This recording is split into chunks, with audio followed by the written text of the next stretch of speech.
Hello, আমি doctor Sunethra, আমি paediatrician. আমাদের কাছে দুরকম পেশেন্ট আসে।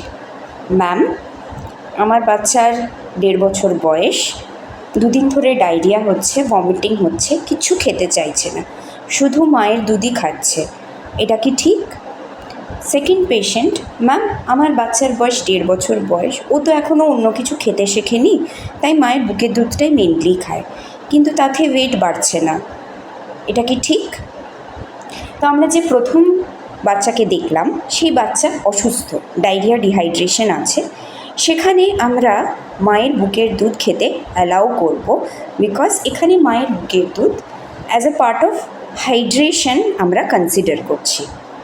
কিন্তু যে সেকেন্ড বাচ্চা, যে একদম সুস্থ কিন্তু 1.5 বছর হয়ে গেছে, সেখানে as a part of nutrition মায়ের দুধ কিন্তু সাফিসিয়েন্ট নয়। 6 মাসের পরে মায়ের বুকের দুধ কিন্তু সাফিসিয়েন্ট নয়, সেখানে সেই বাচ্চাকে মায়ের দুধের সাথে সলিড খাবারও দিতে হবে, না হলে কিন্তু বাচ্চার ওয়েট গেইন হবে না। নমস্কার।